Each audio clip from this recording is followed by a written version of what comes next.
Dans l'univers du Trône de Fer, les pirates sont d'excentriques hommes et femmes qui naviguent les océans perroquets sur l'épaule et les cheveux souvent teints de couleurs fantaisie afin de piller des richesses aux mains de marchands comme à ceux de princes. À travers les yeux des protagonistes des histoires et des guerres qui secouent Westeros, les pirates sont souvent affligés d'une terrible réputation, les présentant comme de violents marins barbares qui kidnappent les filles de seigneurs pour les vendre en esclavage dans les bordels d'Essos et de ces cités libres et qui pillent et massacrent les honnêtes hommes qui osent tenter de s'opposer à eux. Des degrés de pierre en passant par les îles basilisques jusqu'à peupler même certains lacs et rivières, bien que beaucoup de ces atrocités qu'on revendique être l'œuvre des pirates finissent en effet par se produire dans cet univers, je pense personnellement que la condition des pirates est partiellement incomprise dans le Trône de Fer. Oui, il est vrai que les pirates dans cet univers sont loin d'être des enfants de cœur, et à l'instar des pirates de notre monde réel, ce sont avant tout des voleurs qui commettent en effet beaucoup d'actes de violence qu'on leur attribue. Toutefois, comme il est impossible de mettre tous les seigneurs de Westeros, ou tous les bâtards, ou tous les sauvageons dans le même panier, il en va de même pour les pirates. La condition des pirates sur les 14 océans du monde connu est plus difficile à interpréter qu'il n'y paraît. En effet, si les pirates sont des voleurs, ce sont avant tout des marins. Et il est facile d'imaginer que beaucoup prennent la mer pour échapper à un destin bien plus cadenassé dans ce monde cruel qu'est celui de Song of Ice and Fire.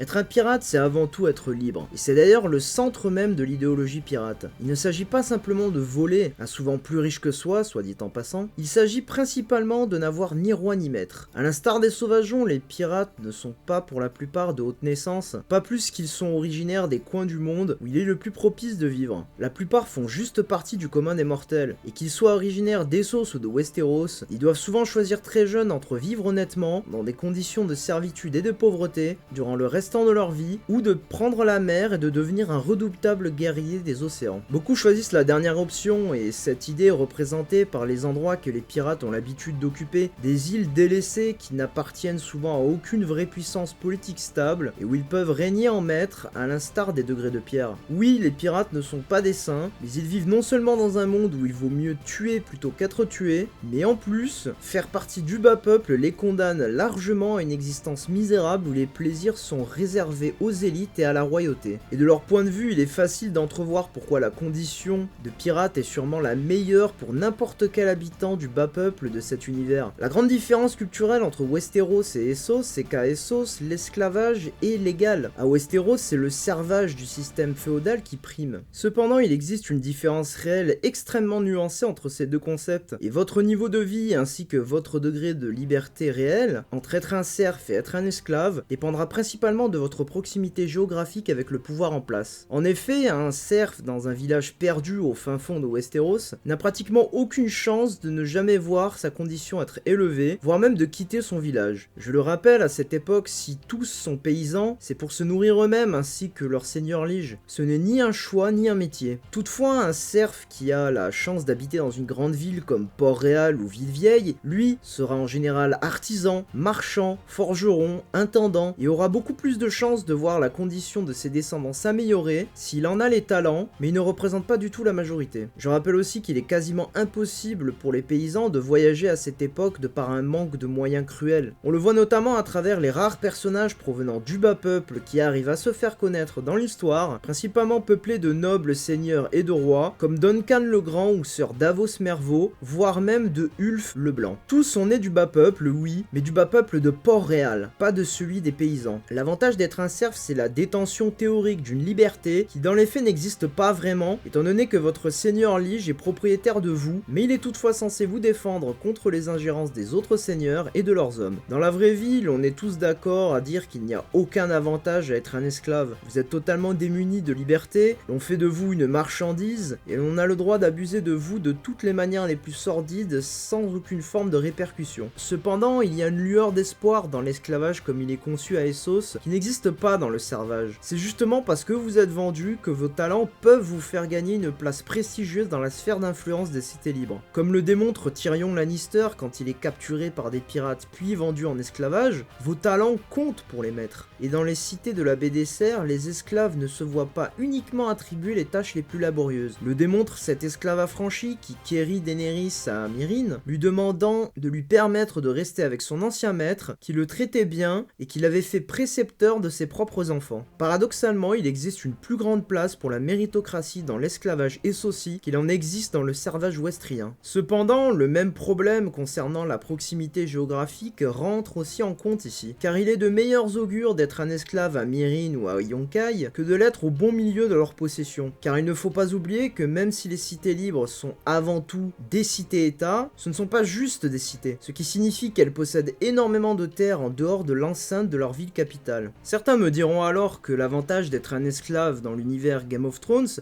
c'est justement que Daenerys vient les secourir, et donc ça évoque la possibilité qu'il est possible d'être affranchi en tant qu'esclave par une force extérieure. Toutefois, il est important de rappeler que si c'est le cas pour Myrine et le reste des cités de la baie des Serres, il est aussi important de préciser qu'on ne sait pas si les esclaves présents dans les possessions de ces cités-états sont aussi affranchis au même titre que ceux qui vivent à Myrine ou à Yonkai. Et malheureusement, vu que Daenerys ne peut pas être partout à la fois, il est possible que ce ne soit pas le cas, étant donné qu'elle serait incapable de forcer les maîtres à suivre ces nouvelles lois dans ces terres reculées. La question se pose alors, quitte à être condamné à naître dans le bas peuple, préfériez-vous être un esclave à Essos ou un serf à Westeros? Les pirates, quant à eux, ont choisi d'être ni l'un ni l'autre. Ils naviguent les mers sans dieu ni maître, ne reconnaissant que la force et l'autorité de leur capitaine comme seul gouvernant. Ils vivent de plaisir en plaisir, de bordel en bordel, montent le camp sur des îles paradisiaques et lèvent l'ancre des îles d'été jusqu'aux confins de la mer de Jade, vivant des aventures en mer, se battant tous les jours sous un autre ciel et profitant pleinement de leur liberté pendant que les serfs labourent les champs et que les esclaves remplissent leur calvaire. Oui, ce sont des individus violents et excentriques et qui peuvent tourner dépravés. Ce sont des voleurs qui attaquent des bateaux marchands, dérobent leurs ressources et tuent tous ceux qui s'opposent à eux. Ce sont des mécréants qui volent des filles nobles afin de les vendre à des bordels à l'autre bout du monde. Certains corsaires, comme ceux qui ont enlevé Missandei quand elle était très jeune, rentrent à la solde des esclavagistes des cités libres. Il y a comme partout des bons et des mauvais pirates, comme Oren Waters ou Salad Orsan. Sont-ils des hommes de bien? Absolument pas. Mais comme on le dit souvent, un arbre qui tombe dans la forêt fait bien plus de bruit que l'herbe qui y pousse. Et il est possible que la plupart des pirates passent leur temps à profiter de leur plaisir, sans qu'aucune violence ne soit commise en dehors de ce qui est strictement nécessaire. Et ayant examiné leur choix de vie, peut-on vraiment les blâmer? Ce que j'aime particulièrement avec la façon dont les pirates sont introduits dans l'univers du Trône de Fer, c'est qu'ils représentent parfaitement le souhait de l'auteur de créer une histoire de fantasy médiévale réaliste, où chaque chose est nuancée. Et comme le sont toutes choses dans le monde connu, les pirates n'échappent pas à cette règle. Ils ne sont ni noirs ni blancs, mais à la place représentent une teinte de gris très particulière. Et vous, quel est le fait qui vous a le plus fasciné sur ces pirates? N'hésitez pas à me le faire savoir en commentaire, et comme toujours, n'hésitez pas à aller laisser un j'aime sur la vidéo et à vous abonner si ce genre de contenu vous plaît. Et sur ce, je vous retrouve pour une prochaine vidéo. Allez, peace!